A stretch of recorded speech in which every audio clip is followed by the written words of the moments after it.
All fish? If it swims, I don't let it in, so I don't even mess with it. If it swims, I don't let it in. What the Today's guest is Dr. Casey Morgan, who is a second-generation chiropractor with a no BS approach to business, life, and yes, even fish allergies. This episode is packed with value for health business owners who want to simplify their operations, build dream team collaborations, and create those unforgettable moments that keep customers coming back for life. We're diving into Casey's journey from buying his first practice with an $80,000 loan, which if you know anything about buying a practice, that is a crazy good deal, to his strategy to growing his patient base while staying true to his minimalism and hands-on approach to care. Plus, he'll share his thoughts on the difference between cash-based and insurance-based practices, the power of dream weaving, which is actually one of my favorite topics, and the surprising impact of playing classical music. If you've ever wondered how to scale your practice while keeping things simple and impactful, this episode's for you. Let's dive right in. Dr. Casey Morgan, welcome to the show. Thank you for having me. Thanks for doing this. Absolutely. So really where I want to start is that you knew when you were 16 years old that you wanted to be a chiropractor. Yeah. How were you so clear so early on in life? I kind of just lived it. So my dad, he's a chiropractor, and growing up, I was just always healthy. Never went to the doctor. Always wondered why my friends were getting shots and going in and getting all these pills. That was just weird to me. And then as I started to realize a lot of that was because of the lifestyle that I lived, when it was come time to figure out what I might want to do with my life, I knew that it kept me healthy. I knew that my dad loved going to work.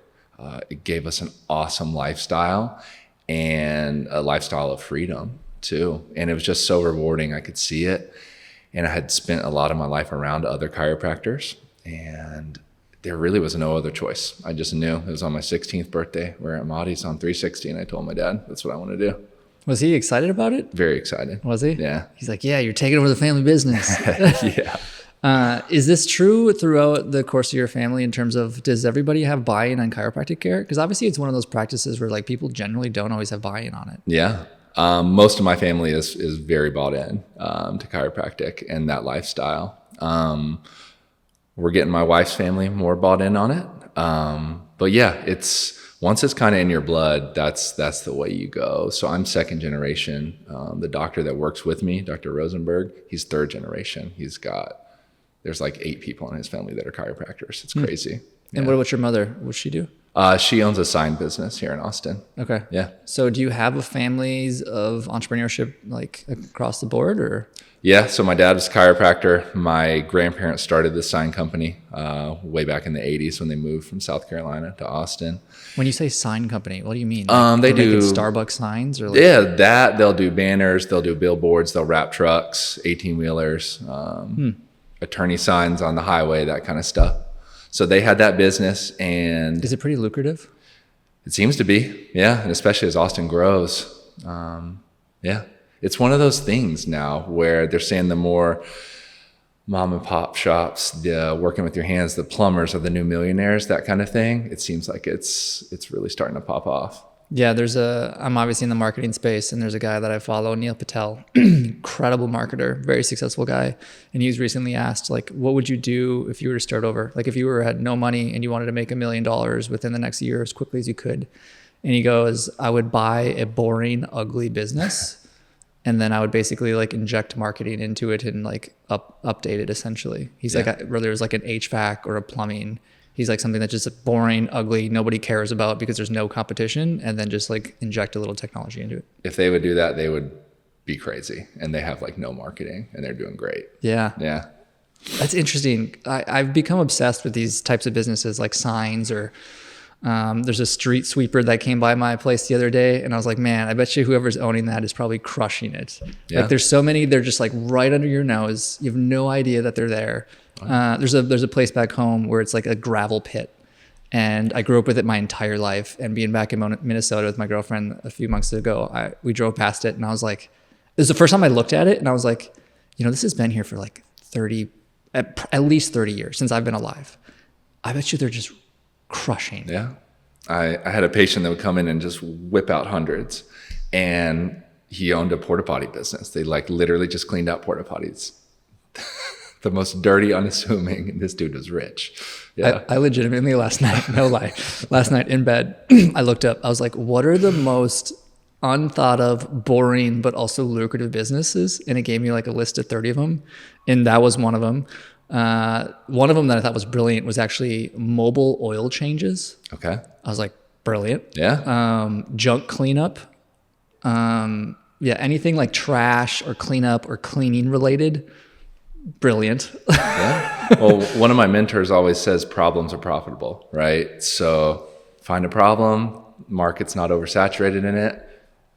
Let's go. Maybe we're in the wrong industry, man. Maybe actually a question I would wanting to ask people, I'd be curious as to what your thought is on this.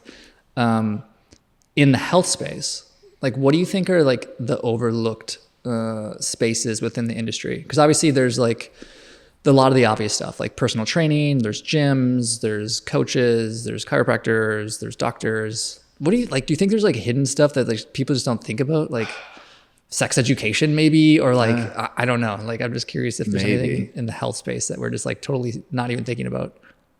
Not that I mean, I know there definitely is. Not that I can think of. I don't know. But if there is, yeah, let you know. Yeah. Okay, cool. So 2 generations chiropractic care. Mm-hmm. You seem to you took an accelerated path to becoming a chiropractor. Yeah. One, how did you graduate high school early, which is the polar opposite of me because I barely passed high school. And yeah, it's like, let's start there. Like why, how did you do that? Well, so I was 16. I knew that I wanted to be a chiropractor. So I was in high school at that point. It's actually pretty easy. You take morning classes, you take summer classes, you cut out all the fluff electives that you can, and you get it done. So how old were you when you graduated? I was 17. Okay. Yeah. And you went straight into chiropractic school from No, there? so then I started taking classes at ACC to get my basics. So I went to Parker University, and they offer bachelor's there as well. So I got as many basics as I could, and then I transferred over there, did a year, got my 2 bachelors, and then started chiropractic. Were you the weird guy out doing this, or were your friends doing this as well? No, I was the weird one. Yeah. That's kind of ambitious at that age. I just knew what I wanted to do. I didn't want to waste time. Yeah. I mean, that's unique, right? Like, I think at the time it definitely was. I think now people are starting to realize what hustle can do. But has that been a trend in your life? Hustle culture? I would say so. Yeah. I try to balance that with impatience, but That's it. That's just such an interesting path, right? Like, because how old are you? I just had a birthday, 38. Okay. So we're about the same age. I'm about to turn 37. And I'm just reflecting back on when I was that age, middle school, high school, and almost unheard of to think about like taking classes quicker or even like taking college courses sooner. That's very unique. I think maybe back then it's probably because I wanted to get a Porsche like my dad's quicker, but looking back on it, I'm glad I did what I did. Were you pretty motivated by your father? Like pretty motivated by your father? father? Oh yeah, absolutely. He was probably my biggest motivator for sure. Huh. That's cool. Yeah. I like that. You mentioned before, you want to learn from the best before opening your own practice. Yeah. Who were some of the mentors in your life that you learned from? So I've had some in the past and I have some now. So my dad, being a chiropractor and being in the chiropractic consultant space really, really helped a lot. So when I was in school, instead of doing my hours at the school clinic, I went to not outpatient clinic, I went to the community-based clinic. So I got to work with the doctor. His name was Dr. Ricky Hanks, and I still talk to him to this day. And he just threw me in a working, breathing practice. So I got to learn all the stuff they didn't teach you in school. Insurance, personal injury, just how to adjust, how to be an actual doctor. So he was a big one. Local doctors like Dr. Che Tracy and Dr. Patzer here in Austin. Dr. Tracy's right down in Dripping Springs. They would let me come hang out in their office for a day and watch, when I was home from summer, like that kind of thing. Do you have any bad experiences with any of the mentors that you had? No, not really. There's been some in my life that have kind of turned into more of the wanting to sell you more and more and more, like turn into more coaches versus just mentors. But overall, I would say they've been pretty good. Is the chiropractic industry generally pretty collaborative, or do you find competition as well? Man, it's probably 50-50. There's a big group of us that are very collaborative and we want to help each other. And we know we see about 10% of the population, so there's plenty to go around. But then there's the other half that's very, very competitive, very cutthroat, want to be the best, want to steal your patients. I've had it happen before. So it's 50-50, and I work with all of them. I want to show as much love as I can, but I only surround myself with the ones that want to uplift the other chiropractors. I like it. So you did a short stint in Dallas to get your chiropractic. Yeah, decent stint in Dallas. I stayed there after I graduated. Oh, you did? Yeah. So I went and worked for the doctor that I interned with. Did that for about a year. It just wasn't the same being the intern versus being the employee. So we parted ways on good terms, and I went and worked for another firm that had multiple clinics. So I got to kind of see what the franchise model looked like. So it's a personal injury kind of clinic, lots of car wrecks and attorneys, and kind of a side I hadn't seen yet. So I spent from 2008 to 2015 in Dallas. What did you learn? Everything. I learned a lot about myself. Learned a lot about just chiropractic, about overhead, about businesses, about making personal relationships, how that's one of the best ways to grow. And that was in the early days of internet marketing too. So that was just coming around. So we had to learn to go talk to people and had to learn to go do spinal screenings and things like that. Why didn't you go the franchise route? I wanted to have my own thing. Why? I like doing things my way. Because I thought I had so much experience, right? And my dad to help me, I had a lot to fall back on. And the franchise route has changed a bit now. Back then there was a bit more of a negative connotation on it. Like you were kind of stuck. You couldn't do things the way you wanted to. So yeah, that's the way. What's your career experience like? Because based on like the way you're describing things, it sounds like you're definitely, I don't know if you'd use this word, but I'm gonna use this word, rebel. It seems to like you kind of go your own path, rather like from high school to wanting to start your own business. It's like you seem to have this knack to carve your own path. Yeah, I don't know if rebel's the word I would use. Maybe from the people on the outside looking in, right? I just want to do what the best people are doing, the ones that have been the most successful. So I will copy what works instead of trying to, yeah. What was your career path like though? Like, what jobs did you have and like? Start to finish? Yeah. So when I was 12 years old, working under the table at Ski Shores Cafe, it was right next to our house on Lake Austin. I was a busboy. I would change the trash cans, do that. I worked my way up to a cook in the kitchen. And eventually I was a manager, and then I went straight from there to chiropractic school. Okay. That's what I thought. Cause like when I was doing some digging, it was like, it almost felt like you like didn't have a job. It was like school, got through it quickly, chiropractic, own my own business. It was like straight through. Like, is that accurate? Like almost. So yeah, so I did those jobs at the restaurant until I went to chiropractic school.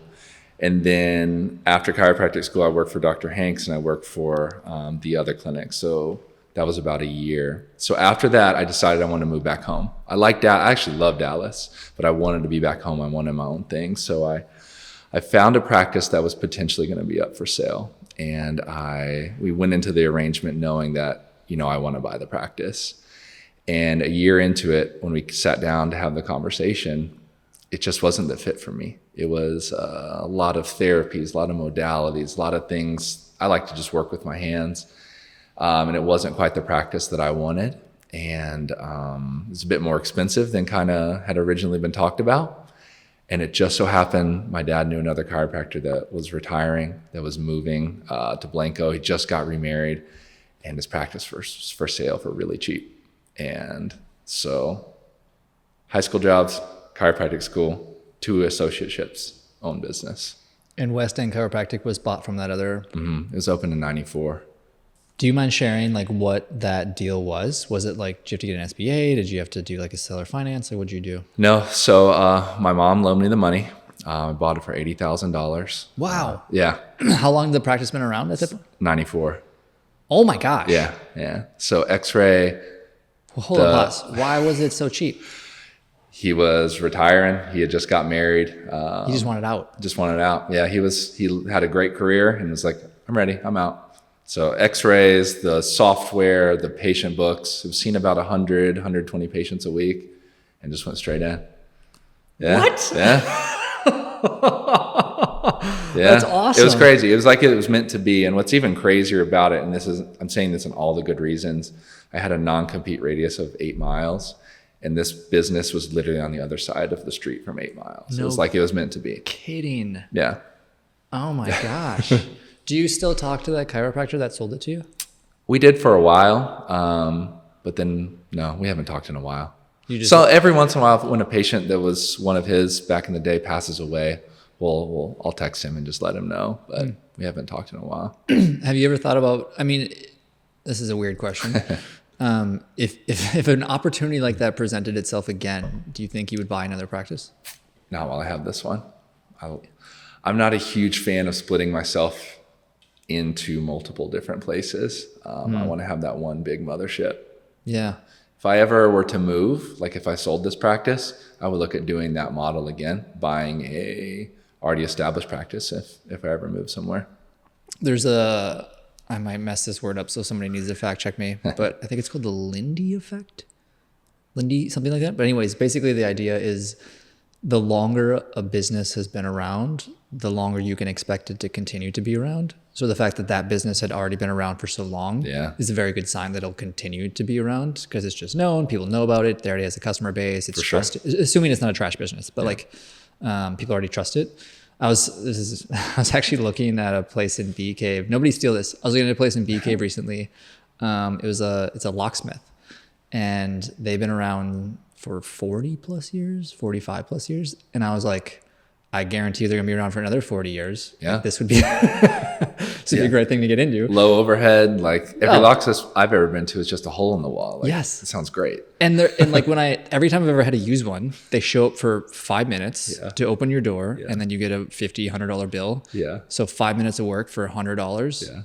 Great margins. Yeah. Anyways, nobody steal my business, but I know you've emphasized some of the importance of like getting to the root of patient's problem, which I think is really important in your industry. Tell us more about that. Like, how do you do that? What's the emphasis there? Yeah. So you just need to listen to people, and you need to let them tell you the story, because as doctors, we just want to solve problems. We want to solve problems. So when a new patient comes in, I'm going to, ask them obviously why they're there, but we're going to start digging into, how is this problem affecting you? Because, back pain, it's usually more than just back pain. It's that they can't be intimate anymore, or they can't play pickleball or things like that. So we need to get to the root of what's causing their pain or their problems. So whether that's coming from the spine, the disc, the nerve, the muscles, that kind of thing. But you also need to get to the root of why they actually came into your office.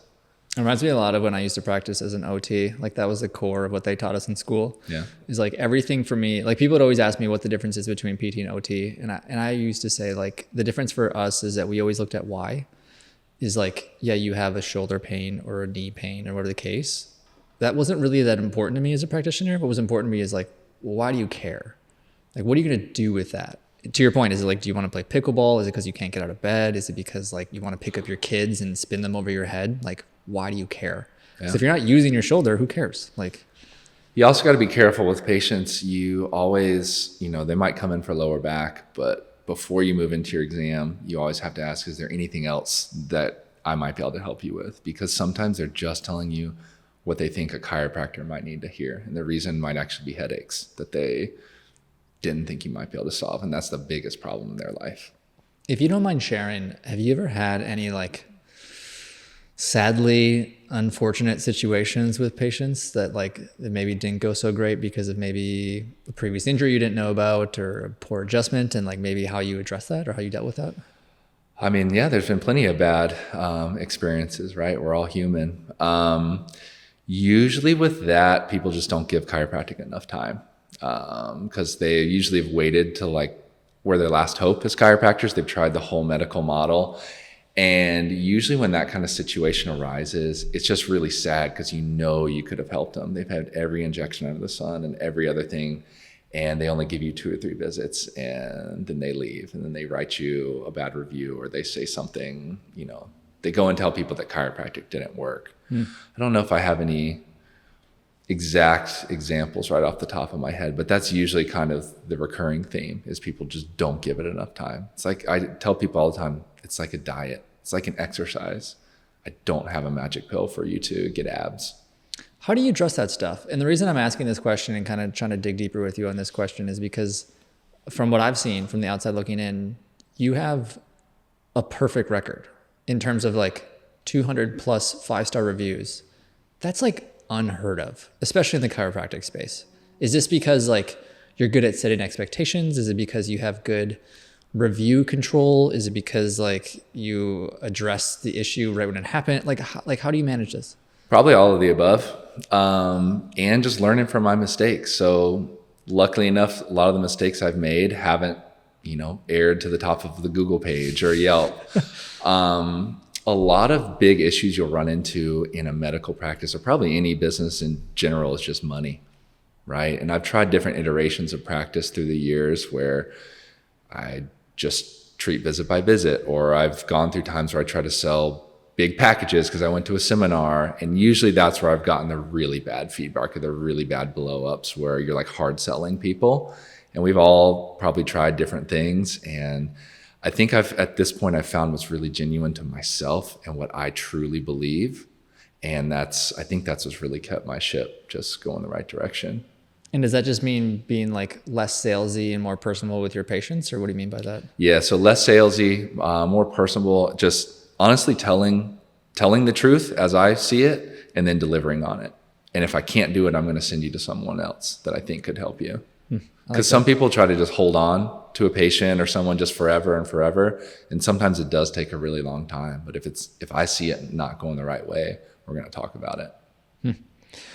You mentioned keeping things simple and efficient in your office. How does this benefit both your patients and also like your experience as a practitioner? Keeping things simple is the only way to go. It's the only way to start seeing volume in your practice. It's the only way to keep your staff happy without wanting to pull their hair out, right? They used to hate it every time I would go to a seminar. They'd be like, oh my God, he's going to add something new. But keeping things simple, it keeps people on point while they're there in your office. It keeps your team on point, what chiropractic is and why we're doing it. It keeps just your overall procedures down, so that way you're not stressed going into work. And trust me, I've been there, and I still get stressed. We all get stressed, but there was times where I would stay up all night just worrying about something. So whenever I find a problem, I try to tackle it. And if it's something that I don't like, if it's ineffective, if it doesn't make us money, then we're eliminating it. That's one of my rules. And usually at our quarterly meetings with the team, I'm like, all right, what do we not like? What's unnecessary? What's not making us money? What can we cut out? Do you study Elon Musk at all? No, I listen to him a lot though.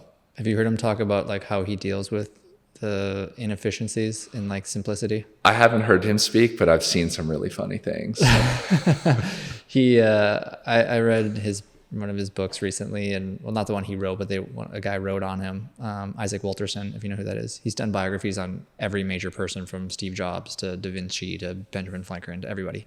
But he did one on Elon, and he was talking about how Elon talks about like, because he's managing a lot of massive, incredibly complex systems from SpaceX to Tesla and Boring and all Twitter, all the things. And he's like most processes have to some degree of just dumb, just some degree of stupid in it, because everything was designed by a human, and every human is dumb to some degree. Not completely dumb, like there's a lot of smart humans, but every human is dumb to some degree. And every process he has some degree of dumbness to it. And his rule is that he basically eliminates as much as he possibly can in every process. And he said, I know when I didn't eliminate enough if I didn't have to add something back.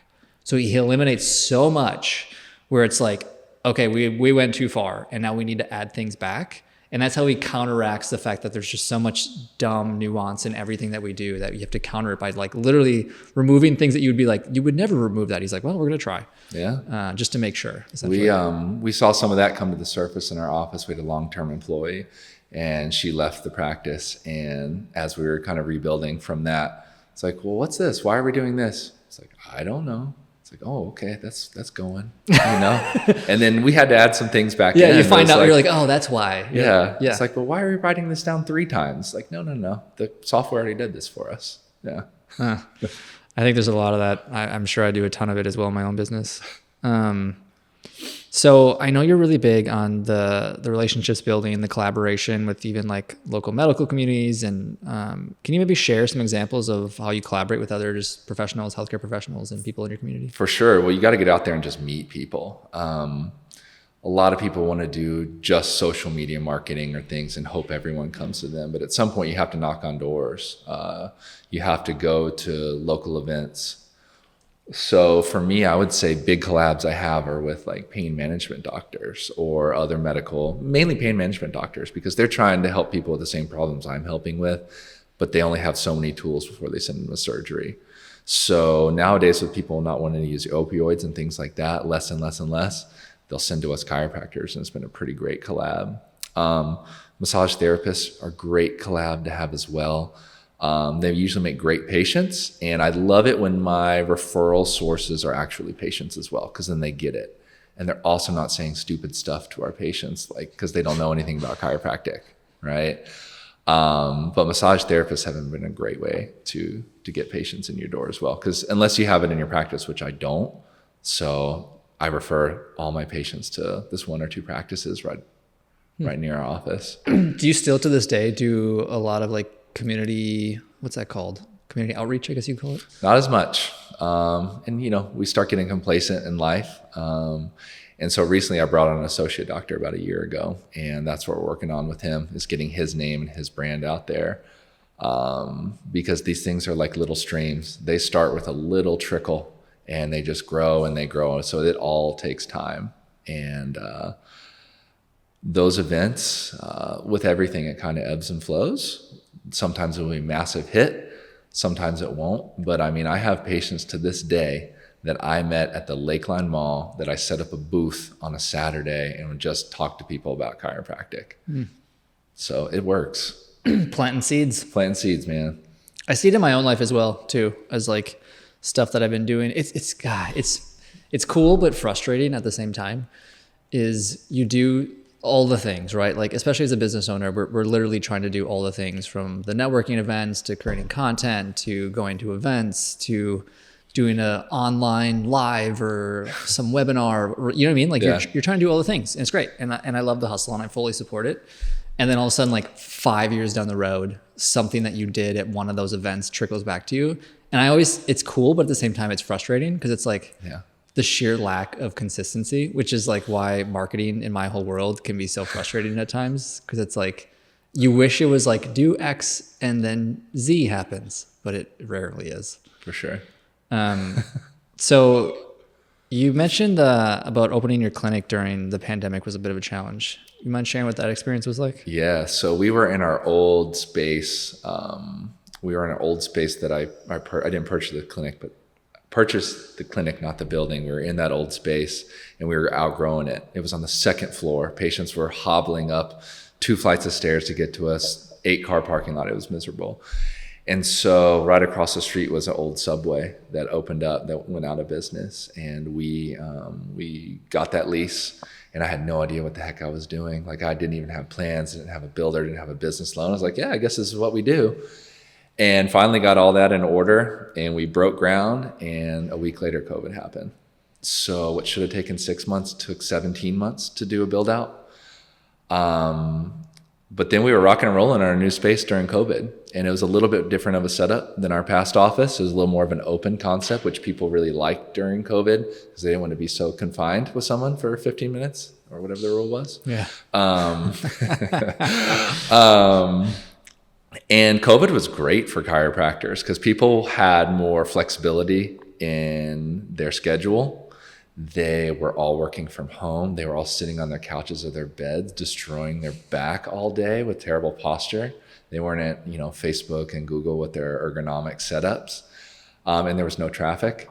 So I never ever want to go back to that, but it was a great time for chiropractors, or at least our office. And yeah. Do you still have an open space clinic right now? We do. Yeah, it's the same way. Do you like it? Would you recommend it? What do you not like about it? I do like it. It's probably the most efficient way to practice. I probably do lose some patients because there isn't that closed door, like traditional kind of doctor setup, but that's very few and far between. We do have 2 private rooms in our office as well. So if we ever need to talk about something like very specific or emotional or, something bad's going on, we'll go in there and talk. But I love it. And it creates this just cool vibe. We've got music going on in the background. People will hear, they'll be like, "Oh, you adjust jaws?" I'm like, "Yeah." "Why do you say that?" They're like, "Oh, I heard you tell her that." And so many people have just asked questions because they've overheard it in that open room. If I were to go back, like if I could do a refresh, I would probably do a hybrid. I would do a hybrid with like maybe stalls versus just completely open, because having a little bit of privacy, I do miss some of that, because you miss some of those intimate moments that you might have just naturally, just being out in the open, because some people are, don't want to talk in front of other people, and that's okay. Totally. But on the flip side, being out there in the open also keeps those non-important conversations down, because people they know two more people to the left of them are going to hear exactly what they're saying. So it helps. I'm obviously not a chiropractor, so I never even thought about that until you just mentioned it. But yeah, it's just like, I'm very familiar with that, obviously, from more of my world of like an office setting, of the difference between having your own office or being out in a public area or the glass windows or whatever. Yeah. To be frank, I'm 100% on the private side of things, because like the open space for me is distracting as hell. But as a chiropractor, I guess I never thought about that from like a practice standpoint and like a patient confidentiality and like that side of it. It's interesting. You got to be careful with things, right? And you also have to be present. You have to practice present time consciousness when you're out there, because you'll hear some stuff your staff is saying up front. You're like, "Oh my God, why would you ever say that?" But you have to be here with that patient. So it is a muscle you have to train when you're out there on the floor. Do you have to hire for that then? Like, is that part of the conversation when you're like bringing somebody in? You're like, "Hey, by the way, open space, like be careful what you talk about." Like that has to be part of the conversation. Yeah, we definitely talk about that, but with all of our protocols, it's just kind of baked in there. Huh. Yeah. So I know you've grown your practice pretty significantly since 2016. What would you say were some of like the key strategies or the things that you did, or like what were some of the changes you made, or how did you make that possible? Just simplifying things. Like we said, remove old stuff. For instance, the doctor I bought the practice from would do a big, long examination, height, weight, blood pressure, all these things that I never, ever, ever would use. And if you go into, let's say, billing and examination code, you have to hit so many check boxes. And I was like, well, why do I need the height, weight, blood pressure if I can already check those boxes somewhere else? So let's say 5 minutes there, 5 minutes like that. Making it just easier for people to get in, right? So starting to implement things like online scheduling, and where they could fill out their forms online, or texting them back and forth. Just adding little things month over month, year over year, adding or subtracting. That really helped. I think what helped grow that practice was it was just kind of a kindling. It kind of had, a little bit of a flame going, and you brought someone young, hungry, and you threw some gasoline on it, and it was just ready to explode. Kind of like some of those other businesses you were talking about. Like if you go in there and just throw some new paint on the wall, some online marketing, and a little energy into this thing, it could explode. I feel like it's so easy to win these days. Like people are generally speaking kind of lazy for the most part. Like, I mean, how many bad restaurants have you been into, or how many times have you been into, like, whatever, name your service, name your plumber, where it's like something is just like, if I just would have had like an automated text, or like there was some simple way to connect with this person, or like they asked me for a review afterwards, or just like the basic things that we're just not doing. I know. There's so many opportunities. There's all over the place. Yeah. What's your thoughts? And this might be a hot topic. So let's go. Yeah. I know you take insurance. What's your thoughts on cash-based versus insurance-based practices? They're both great. I think it just kind of depends on where you started, where you're at now, and then your demographic, like where you're located. So for me, the practice I bought already took insurance. It was ingrained into the DNA of that practice. So if I were to just cut it out immediately, over half my patients would have just been gone, right? As insurance gets worse and worse, there are some that will just systematically start just cutting out. Like we don't take Cigna, and there's other ones we've cut out because they'll only pay you $40, or they'll make you do 800 pre-auths, and it's just not. We're almost losing money seeing those patients. I always tell people, I tell my associate, if he ever opens his own clinic, I would go cash and personal injury only. I would not mess with insurance. But on the flip side, we're right downtown. We have Meta, we have Google, we have HomeAway, all these places, and these people have $10 copays with their Blue Cross insurance. They're not gonna, it's gonna be much easier to get them to come in using that. And right now we can still make the insurance work, but it's getting harder. Totally. And I know a lot more people are moving to cash, and I'm just gonna keep the trajectory I'm on, and just when one gets to the point where it's just either too much work or we're not making enough money on it, we'll just cut it out. And that's what it is. The last 3 interviews that I've done have all been in the healthcare space, and all 3 of them are basically like cash based for what they provide or serve. Yeah. For the most part. For me, it's a little tougher since I just do adjusting in my office. I don't offer like manual therapy or shockwave or decompression and those kind of things. Where those would all already be cash pay services that insurance don't cover. So since I'm just doing adjustments, it's a little bit more difficult because I don't have things I can sprinkle on top of my adjustments to offset that. Interesting. So it's just adjustments. Yeah. Do you sell supplements and stuff too, or no? Nothing? Yeah.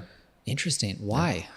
That's just the simplicity thing. That's the simplicity. I know the power of the body, the power that heals the body made the body. So if I can just remove that interference, your body can heal. If we can get your body moving better, it will heal. I mean, if you cut your finger right now, give it a few minutes, it's going to start to heal.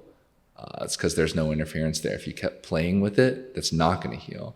With chiropractic, if we can get those joints moving better, your body will heal. There's limitations for sure, usually due to injury. But that's just what I believe. And that's my true expression of myself. And I've tried it so many different ways. And every time I go back to my true expression, that's when I grow personally, financially, in my business, all those kind of things. I respect it.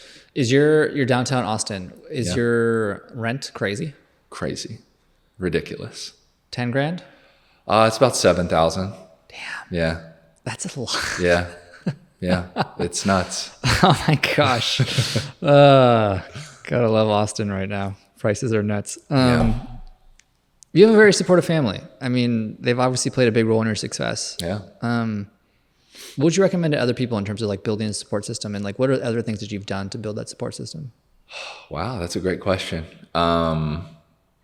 Just ask. They can either say yes or they can say no. Most of us live in our own prisons in our mind, and we think we know what they're already going to say before they say it. There was times in my early career when I was working for the other doctors where my dad paid for my chiropractic license that year because $300 was a lot of money.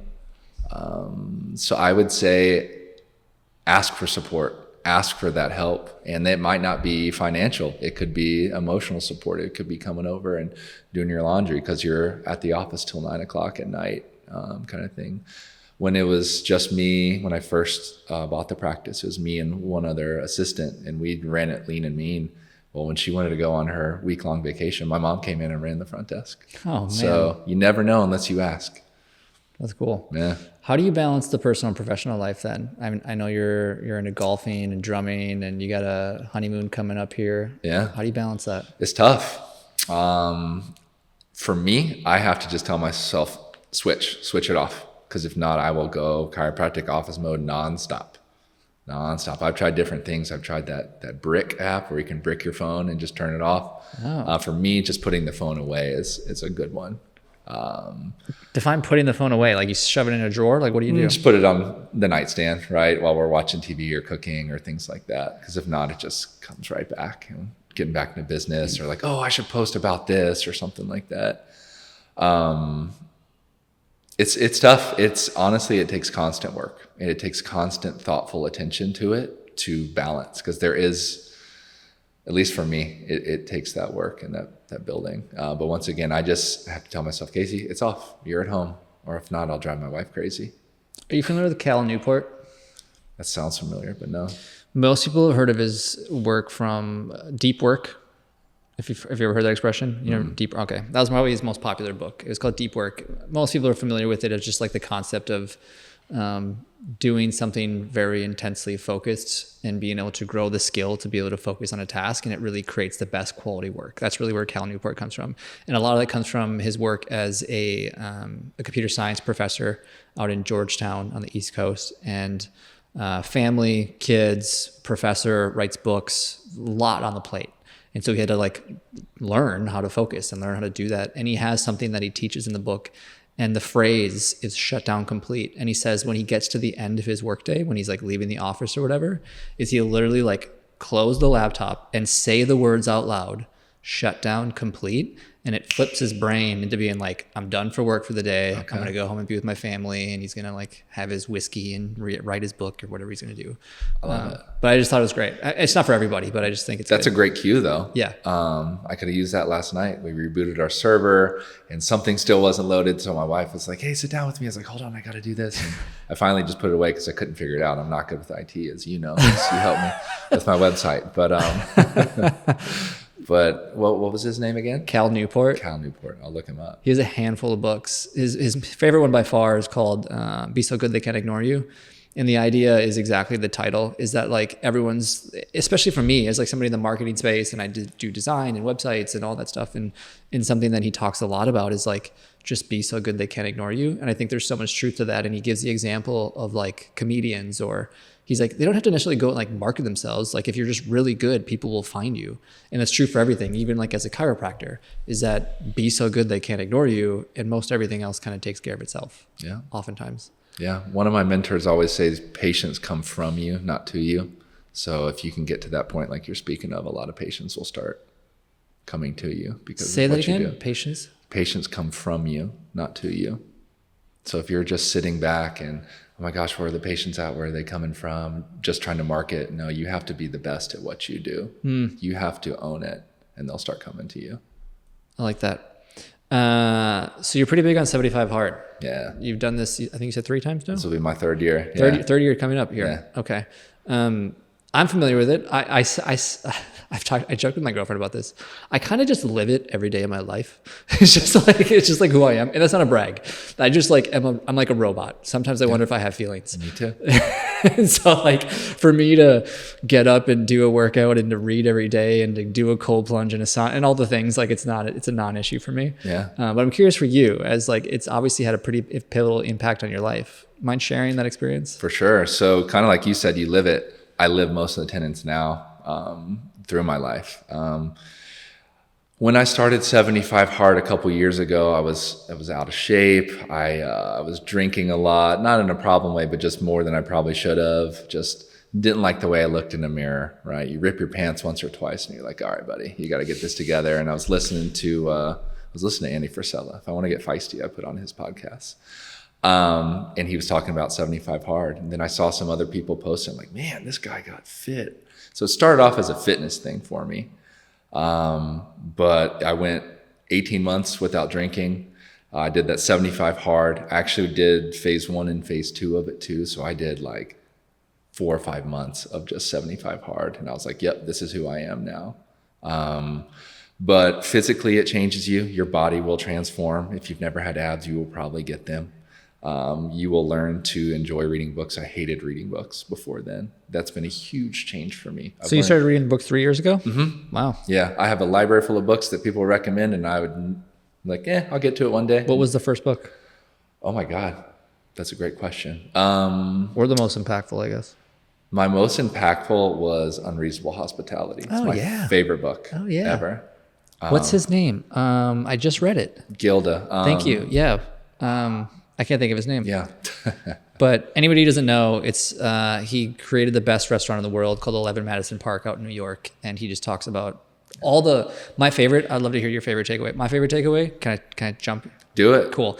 Dreamweavers. That's my favorite too. Oh my God. We talked about it today at the office. Yeah. It's brilliant. Mm-hmm. For anybody that doesn't know, essentially what he did, so he had a restaurant, 11 Madison Park, and what he had is he would hire people called Dreamweavers that would literally just like look for opportunities to give unreasonable hospitality to the people that visited the restaurant. And one of the examples that he gave is they overheard this group of people that were there from out of town, and they're like, man, New York was amazing, I had the best experience. The only thing we didn't do was we didn't get a true New York hot dog.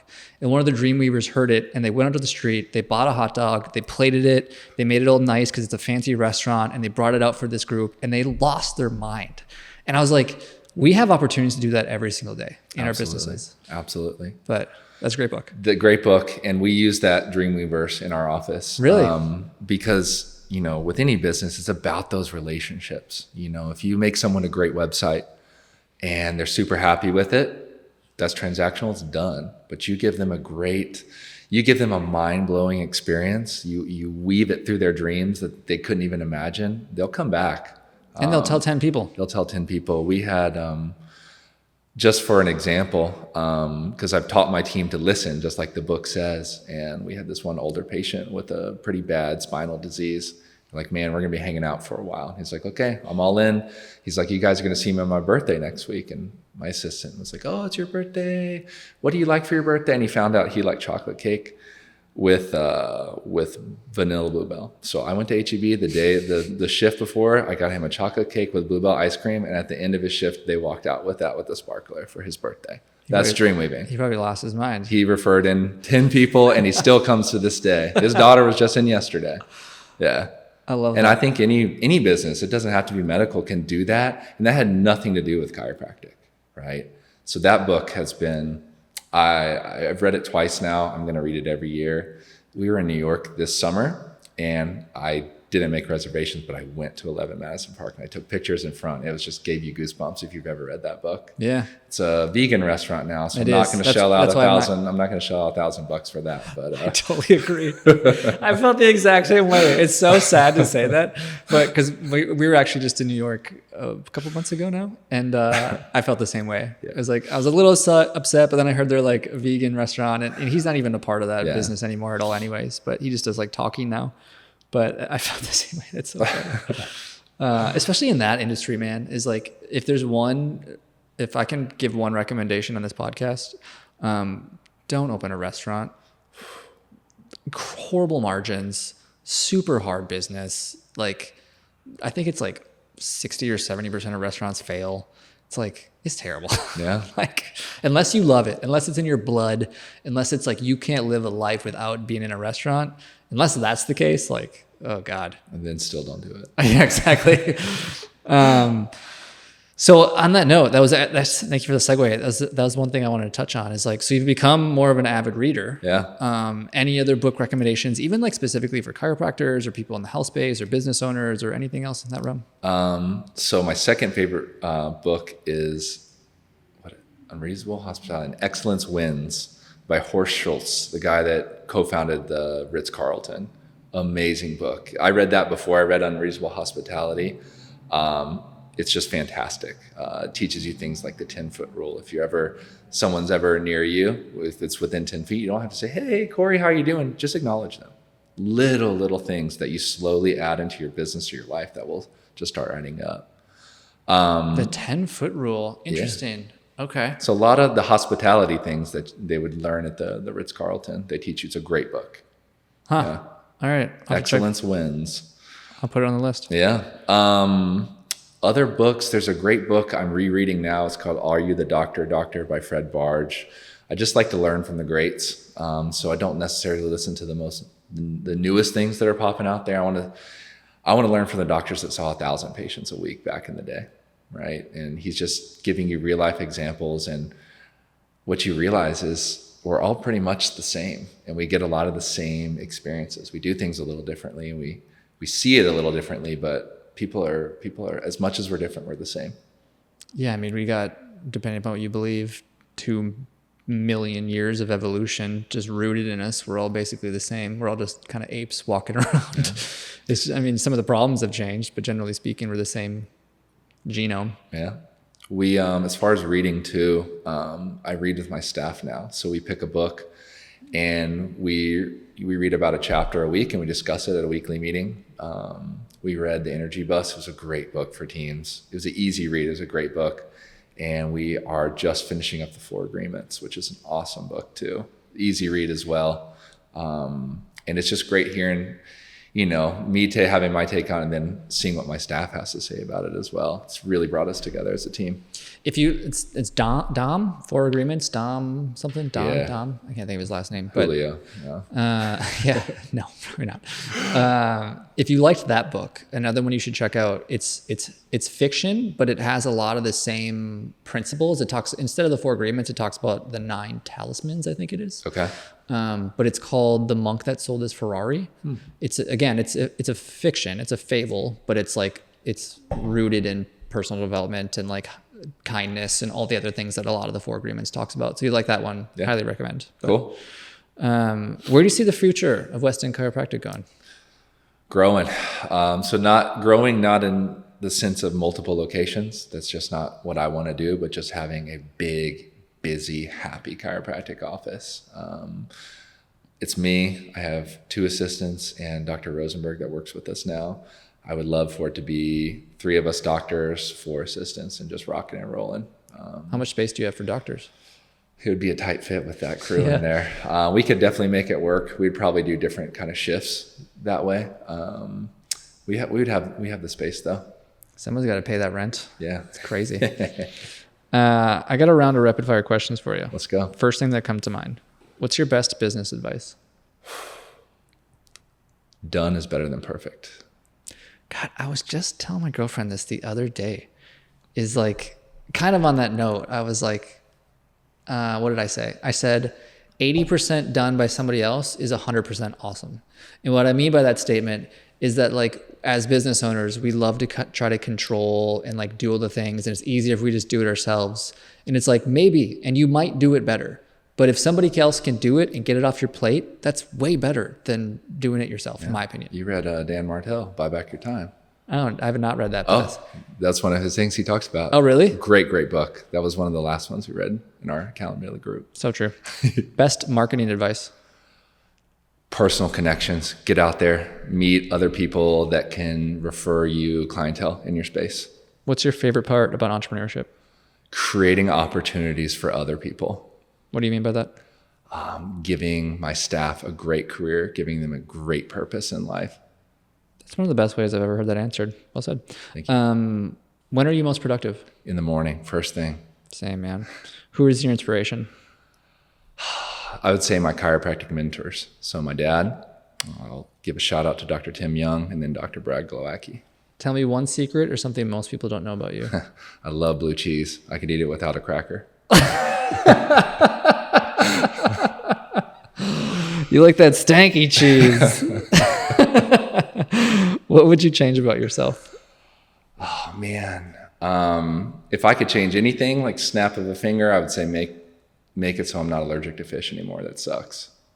Anymore? Okay, 2 questions. 1, how are you allergic to fish? And 2, what do you mean anymore? I developed a fish allergy when I was in my 20s. How?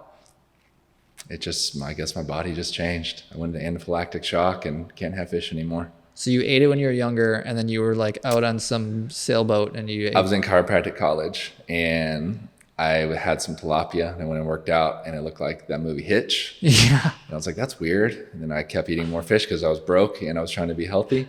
Happened again. And the 3rd time I went into shock and the ambulance came and haven't had fish since. And when you say fish, the reason I said like how, all fish? If it swims, I don't let it in. So I don't even mess with it. This is my conversation I have at every restaurant I go to. So if it swims, I don't let it in. What the fuck? Okay. Love it. But, well, that's it. I get that. They're like, oh, just shellfish. I'm like, no, fish. Like, no, it swims. Don't let it in. What's your favorite app or resource right now? My favorite app, honestly, right now, it's Spotify. I just use it for so much, and they actually have books on there. I had no idea. It's a little bit easier to use than Audible because I just use Spotify so much. That will change starting January 1st. My most used app is going to be the 75 Hard app because it just keeps everything in order. My diet, my pictures, my book, all that stuff. I actually didn't know there was an app. I shouldn't be Yeah. surprised. How many minutes of listening did you have on Spotify Unwrapped this last year? I barely had any artists. It was 42,000. It was crazy. It was nuts. And I'll tell you what, all my top artists were classical artists because we read a book. Oh my gosh, what was his name? Anyhow, it said to listen to classical music while you were reading. And I was like, why is my top 5 like Mozart and Beethoven? And I was like, oh, that's right, because I was doing that the first half of the year. Limitless is the book we read that taught us to do that. Yeah. I had 150,000 minutes, Oh. but I cheat. So I listen to ambient music Okay. basically all day, every day. Even like sometimes at night, I'll put on like the deep sleep mode and just like very subtle, super quiet. So there's like almost like a constant like white noise ambient music being playing 24/7 at my place. But Okay. so I kind of cheat, but yeah, 150,000. I know. It's kind of excessive. What keeps you motivated? What keeps me motivated? Just my love of chiropractic and serving people. Good answer. What's your favorite part about Austin and you can't say the people? My favorite part about Austin is Lake Austin. Just walking, running, swimming, I grew up on Lake Austin. It's just got a special place in my heart. Paddleboarding? Wakeboarding. Wakeboarding. Well, I used to. I do surfing now, but yeah. Okay. I like it. I want to acknowledge you, man, for picking a career, committing to it, and then just like pursuing it hard. Because I would say most people struggle. I struggled. I'd say more often than not, people are really unsure of like where they should go, what direction they should take, and they try to take advice from like maybe a counselor or a mom or a dad, and it often leads them astray. You seem to have tapped in internally and knew where you were going, and it seems to have landed you in a good spot, and I think it's great. Thank you. Yeah, for sure. What's your plug? Where can people find you? Weston Chiropractic. We're on 5th Street downtown. We're right across from the El Arroyo sign. Austin-chiropractor.com. Weston Chiropractic ATX on Instagram. Cool. Yeah. Last question. What's your best piece of advice? So if you were to go back to ground zero of starting your practice or somebody else was looking to start their practice, what's maybe the best piece of advice you would give to your younger self or somebody else in that circumstance? Don't go into debt. Keep it low tech and get big checks. Great advice. Casey, thanks for being on the show.